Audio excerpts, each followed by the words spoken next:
ശ്രീലങ്ക നേപ്പാൾ സീരീസിലെ രണ്ടാമത്തെ വീഡിയോയിലേക്ക് എല്ലാ കൂട്ടുകാർക്കും സ്വാഗതം. കൊച്ചിയിൽ നിന്നും നേപ്പാളിലെ കാഠ്മണ്ഡുവിലേക്ക് ശ്രീലങ്കൻ എയർലൈൻസിൽ ടിക്കറ്റ് എടുത്തപ്പോൾ 20 മണിക്കൂർ ശ്രീലങ്കയിലെ കൊളംബോയിൽ ഞങ്ങൾക്ക് ലേ ഓവർ ലഭിച്ചു. ഇന്ത്യക്കാർക്ക് ശ്രീലങ്കയിൽ വിസ ഫ്രീ ആയതിനാൽ അവിടത്തെ കാഴ്ചകൾ കാണുന്നതിന് വേണ്ടി ഒരു ടാക്സി എടുത്ത് കൊളംബോയിൽ ഞങ്ങൾ കണ്ട കാഴ്ചയാണ് ഈ വീഡിയോയിൽ നിങ്ങളുമായി പങ്കുവെക്കുന്നത്. ശ്രീലങ്കയുടെ തലസ്ഥാന നഗരമായ കൊളംബോ ജനസംഖ്യ അനുസരിച്ച് ശ്രീലങ്കയിലെ ഏറ്റവും വലിയ ഒരു നഗരമാണ്. കൊളംബോ ശ്രീലങ്കയുടെ ഏറ്റവും വലിയ സാമ്പത്തിക കേന്ദ്രവും ഏറ്റവും വലിയ വിനോദസഞ്ചാര കേന്ദ്രവും കൂടിയാണ്. ആധുനിക ജീവിതവും കൊളോണിയൽ കെട്ടിടങ്ങളും സ്മാരകങ്ങളും ഇടകലർന്ന തിരക്കേറിയതും ഊർജ്ജസ്വലവുമായ നഗരമാണ് കൊളംബോ. 1948 രാഷ്ട്രം ബ്രിട്ടീഷുകാരിൽ നിന്നും സ്വതന്ത്രമായപ്പോൾ തലസ്ഥാന പദവി കൊളംബോ ആയി തിരഞ്ഞെടുക്കപ്പെട്ടു. കെലാനി നദിയുടെ തുറമുഖം എന്നർത്ഥം വരുന്ന സിംഹള നാമത്തിൽ നിന്നാണ് കൊളംബോ ഉണ്ടായതെന്ന് വിശ്വസിക്കപ്പെടുന്നു. ഇന്ത്യയുടെ അയൽ രാജ്യങ്ങളിലൊന്നായ ശ്രീലങ്കയിലെ ഏറ്റവും വലിയ നഗരവും വ്യാവസായിക തലസ്ഥാനവും കൂടിയാണ് Colombo. Gangaramaya Buddhist temple, Mount Lavinia beach, Galle Face Green, Dutch hospital shopping, Colombo national museum, Kelaniya Raja Mahavihara, temple of Sri Kailawasanathan Swami, Jami Ul Alfar mosque, Pettah, independence square, Vihara Mahadevi park, one Galle Face, lotus tower എന്നിവ ഇവിടുത്തെ മുഖ്യ ടൂറിസം ആകർഷണങ്ങളാണ്.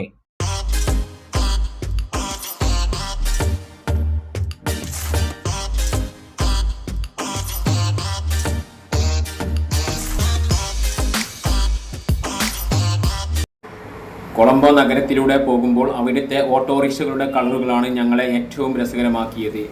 ഏത് കളർ വേണമെങ്കിലും ഓട്ടോറിക്ഷകൾക്ക് അടിച്ച് ഏറ്റവും രസകരമാക്കാം എന്നുള്ളതാണ് അവിടുത്തെ നിയമം. കളർഫുള്ളായ ഓട്ടോറിക്ഷകൾ നഗരത്തിലൂടെ പോകുമ്പോൾ പ്രത്യേക ഭംഗി തന്നെയാണ് നമുക്ക് അനുഭവപ്പെടുന്നത്. നമ്മുടെ കേരളത്തിൽ നിന്നും തികച്ചും വ്യത്യസ്തമായ ഒരു കാഴ്ചയായിട്ടാണ് ഞങ്ങൾക്കത് കാണാൻ സാധിച്ചത്. കേരളത്തിലും ഓട്ടോകൾക്കെല്ലാം ഇതുപോലെ എല്ലാ കളറുകളും അടിക്കാൻ കഴിഞ്ഞാൽ പ്രത്യേക ഭംഗി തന്നെയായിരിക്കും നമ്മുടെ കേരളത്തിലും ഉള്ളത്.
ഇനി നാം കൊളംബോയിലെ ഏറ്റവും പ്രശസ്തമായ ഗംഗരാമയ്യ ബുദ്ധിസ്റ്റ് ടെമ്പിളിൻ്റെ കാഴ്ചകളിലേക്കാണ് പോകുന്നത്.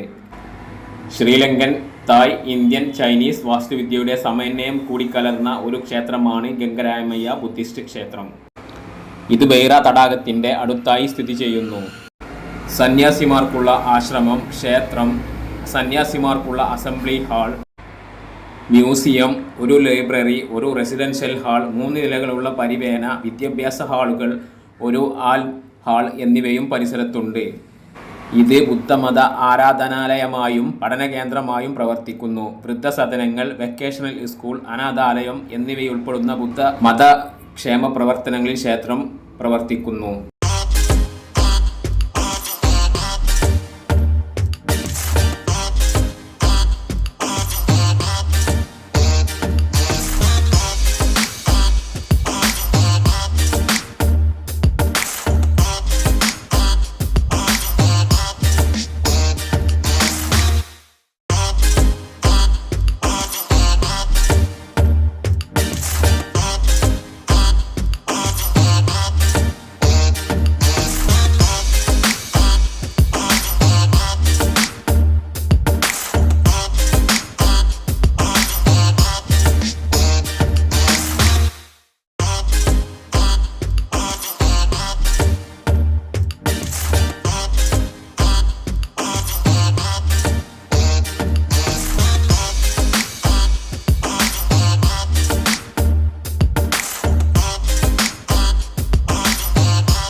ക്ഷേത്രത്തിലെ മ്യൂസിയത്തിലെ വിൻറ്റേജ് കാറുകളുടെ നിര എന്നെ അത്ഭുതപ്പെടുത്തി. വിൻറ്റേജ് കാറുകളുടെ വലിയ ശേഖരണം തന്നെ ഈ മ്യൂസിയത്തിൽ ഉണ്ട്. അന്നത്തെ രാജാക്കന്മാർ ഉപയോഗിച്ചിരുന്ന പ്രീമിയം വാഹനങ്ങളായ ബെൻസ്, BMW, റോൾസ് റോയ്സ് എന്നീ വാഹനങ്ങളുടെ നീണ്ട നിര തന്നെയാണ് ഇവിടെ കാണാൻ സാധിക്കുന്നത്.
കൊളംബോയിലെ ഏറ്റവും പ്രധാന ആകർഷണമായ ലോട്ടസ് ടവറിന്റെ കാഴ്ചകളാണ് ഇനി നിങ്ങളുമായി പങ്കുവെക്കുന്നത്.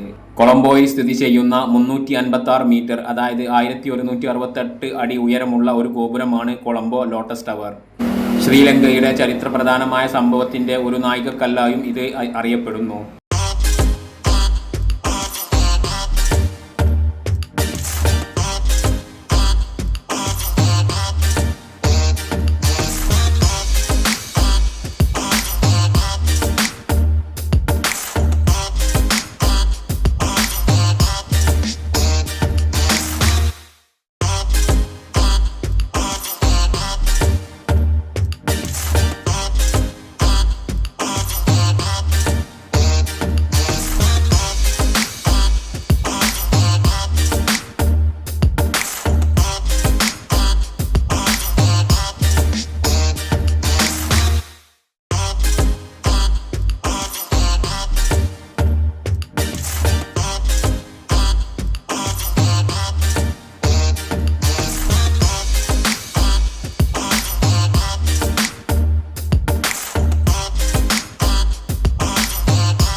കൊളംബോയിൽ സ്ഥിതി ചെയ്യുന്ന മറ്റൊരു പ്രധാന ആകർഷണമാണ് ഗാലി ഫേസ്.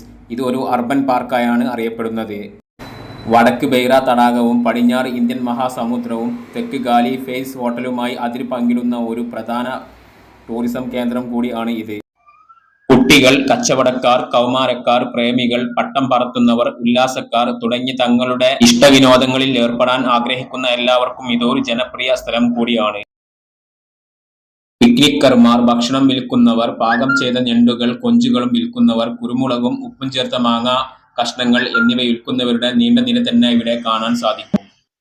കൊളംബോയിലെ ഏറ്റവും വലിയ 2 ഹോട്ടലുകളായ Ceylon Intercontinental hotel, Galle Face hotel എന്നിവ ഇതിനടുത്തായിട്ടാണ് സ്ഥിതി ചെയ്യുന്നത്.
കൊളംബോയിലെ മുഖ്യ റെയിൽവേ സ്റ്റേഷന്റെ കാഴ്ചയാണ് ഈ കാണുന്നത്.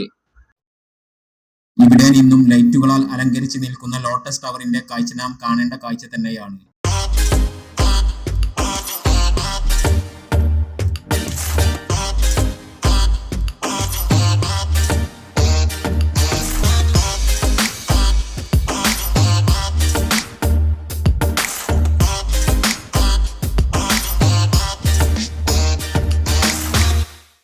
അങ്ങനെ കൊളംബോയിലെ കാഴ്ചകൾ കണ്ട് കൊളംബോയിലെ ബന്ദർനായിക ഇന്റർനാഷണൽ എയർപോർട്ടിൽ നിന്നും നേപ്പാളിലെ കാഠ്മണ്ഡുവിലേക്ക് നാം യാത്ര തിരിച്ചു.